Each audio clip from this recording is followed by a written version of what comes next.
From stories across the globe to stories here at home, this is the National News Broadcast. A very good evening to you. I'm Sharifa Tahir. I'm Movin Hettiarachi and here are today's headlines. An island-wide program to look after COVID patients in their residences under medical supervision is to be implemented within several days. Communiques from several US states say it has become mandatory to produce vaccination card to enter common places. The Finance Ministry says new taxes have not been imposed on several food items. The President of Afghanistan says they hope for conflict resolution with the Taliban. We move on to those and other stories in detail now. The Ministry of Finance announces that new taxes have not been imposed on several types of food. A media release issued by the ministry says that false propaganda is being carried out in this connection. However, a 100 rupee tax has been imposed on a kilogram of dry fish and sprats being imported to the country by taking into consideration of the recommendations of the Ministry of Fisheries. A relevant Gazette notification in this regard has become invalidated with effect from the 11th of this month. As a result, a further Gazette notification has been issued on this date, extending the validation period. A media ministry communique adds that therefore any form of tax revision has not been conducted in this regard. It further says that a special tax imposition has been made with regard to butter, fenugreek seeds, Kurakan flour, mustard seed and salt by a Gazette notification dated September 30th last year. The objective was to safeguard the local producers. This Gazette notification will also become invalidated by the 30th of this month.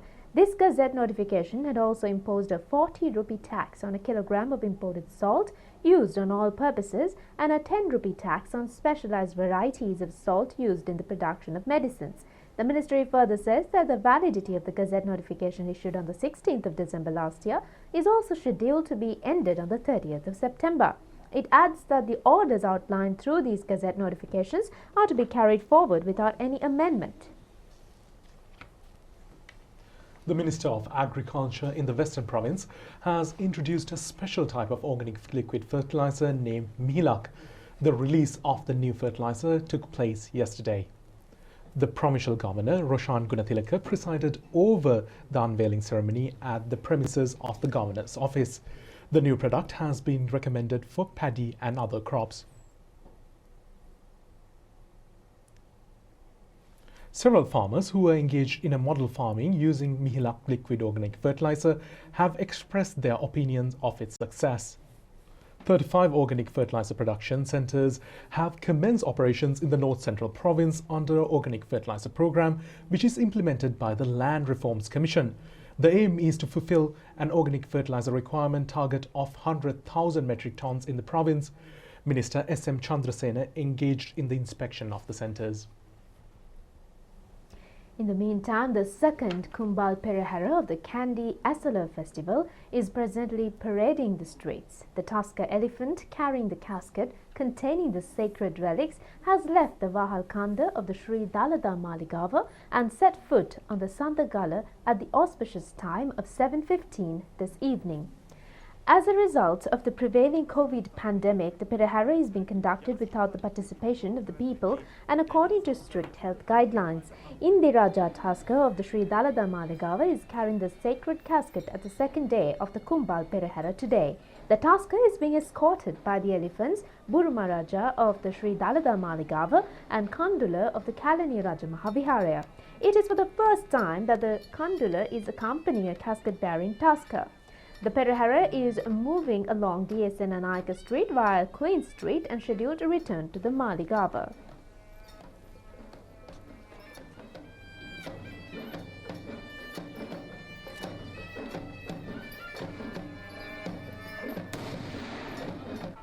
පවතින Covid වසං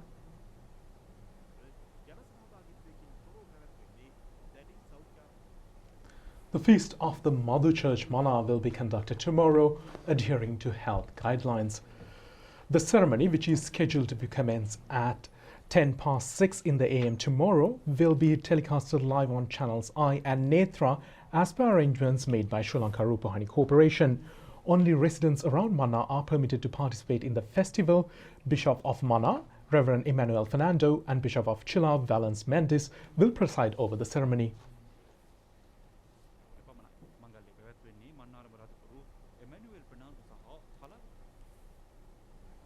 Police media spokesman DIG Ajit Rohana says that interprovincial travel restrictions will be strictly enforced. Interprovincial travel is permitted only for those engaged in essential services including health, ports and airport, and also for those employed in agriculture and garment industry. Measures have been taken to halt common transportation services between provinces. Roadblocks have been established on provincial boundaries to inspect vehicles travelling between provinces. The police says special road checkpoints have been established covering all main entry and exit points by roads and bridges in the Western Province. It has also been reported that 151 persons have been arrested for violating quarantine laws in the 24 hours that ended at 6 o'clock this morning. So far, 54,251 persons have been taken into custody for breaching the law.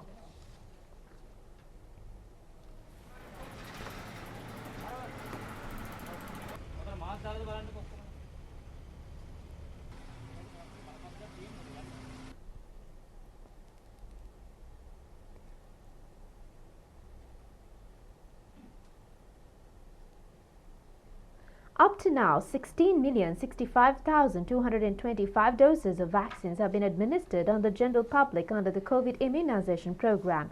22,939 persons have received the first dose of the AstraZeneca vaccine yesterday. The second dose of the same vaccine has been delivered to 1,086 persons. The first dose of the Sinopharm vaccine has also been inoculated on 66,722 persons yesterday.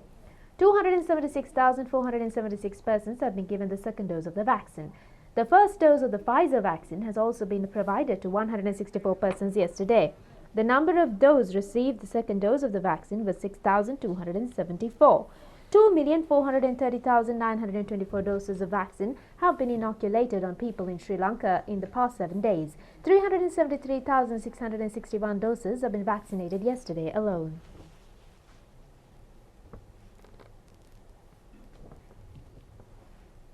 A program to inoculate elderly citizens and persons with special needs in the Colombo city who have not yet been vaccinated is being carried out successfully using mobile vehicles. The campaign was centered upon the areas of Slave Island, Maligavatta, Maradana, Colombo Fort, Keselvatta and Wolfendale Street today.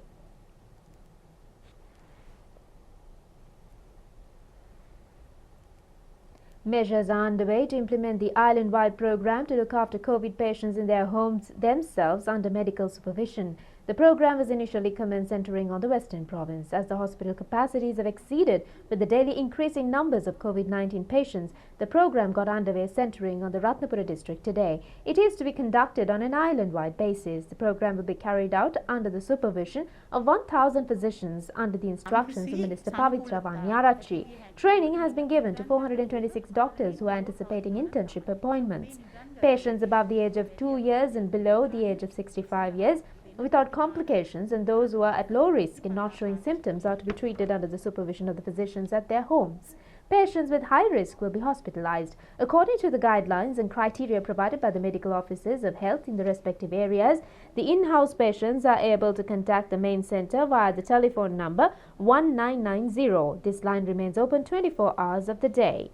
A special feature has been that these patients are able to undergo 7 more days of supervision under the 14-day medical supervision period. The patient in the residence should also have to express willingness to undergo residential treatment. The patients are being registered via computer technology. Upon establishing information on patients through the telephone centers, the patients are being subjected to medical supervision.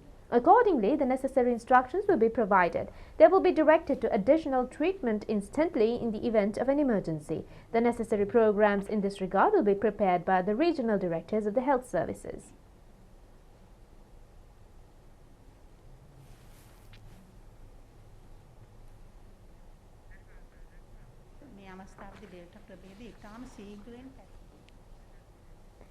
In the meantime, Director General of Health Services has confirmed 160 COVID-19 related deaths yesterday.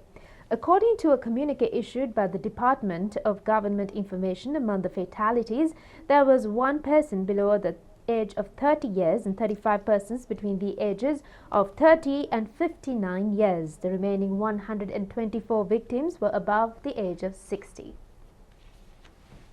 In the meantime, US regulators have authorized a third dose of the COVID-19 vaccines by Pfizer-BioNTech and Moderna Incorporated yesterday for people with compromised immune systems. Those individuals can begin receiving their booster shots immediately, according to a CDC spokesperson. U.S. regulators on Friday authorized a third dose of COVID-19 vaccines by Pfizer and Moderna for people with compromised immune systems. Less than 24 hours after the FDA gave authorization, an advisory panel to the CDC voted to recommend the booster shots, and the agency's director signed off on it. According to a CDC spokesperson, immunocompromised individuals can begin receiving the booster shots immediately. Mixing of mRNA vaccines is permitted for their third shot if the original vaccine is not available.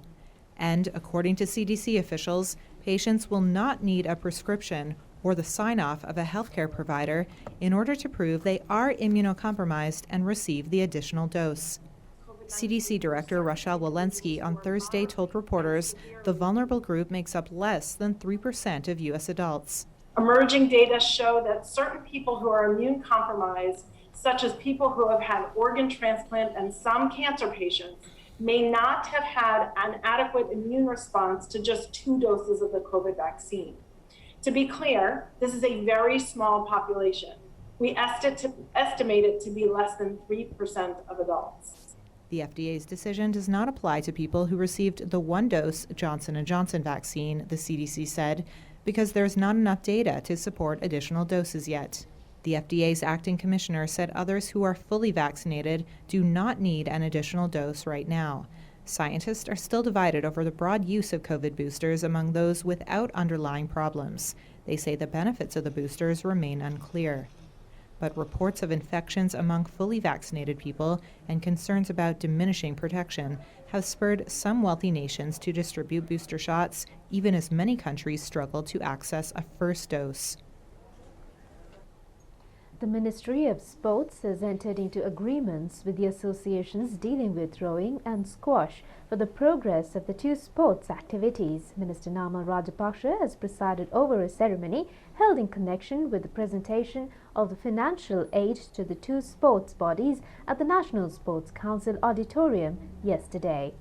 Financial grants were presented upon reaching agreements with the sportsmen and women representing the Sri Lanka Rowing and Sri Lanka Squash associations. Among the sports officials who have graced the occasion included Director General of the Department of Sports Development Amal Edirisuriya, President of the Sri Lanka Rowing Association Dimut Gunawardana, and President of the Sri Lanka Squash Association Suresh Kohambanga. The National Sports Council, under the leadership of Mahila Jawardana, and the Higher Skills Committee have recommended these 2 fields of sports as probable types of sports in which Sri Lanka is able to secure national as well as international victories. A sum of more than 41 million rupees has been presented to the Sri Lanka Rowing Association and a further sum of more than 52 million rupees presented to the Sri Lanka Squash Association on this occasion. Officials of the Department of Sports Development and membership of the relevant sports association were also present. The 75th Independence Day of Pakistan was celebrated in Sri Lanka today. The High Commission of Pakistan and the Pakistani community in Sri Lanka took part in the Diamond Jubilee celebrations with a traditional fervour. High Commissioner of the Islamic Republic of Pakistan in Sri Lanka, Major General retired Mohammad Saad Khattak, has hoisted the national flag of Pakistan at the ceremony held at the Pakistan High Commission in Colombo.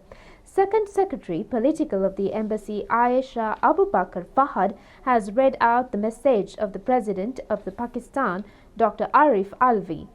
High Commissioner Khattak, commenting on Sri Lanka-Pakistan relations, said Pakistan attaches great importance to its relations with Sri Lanka based on mutual respect, understanding and close cooperation.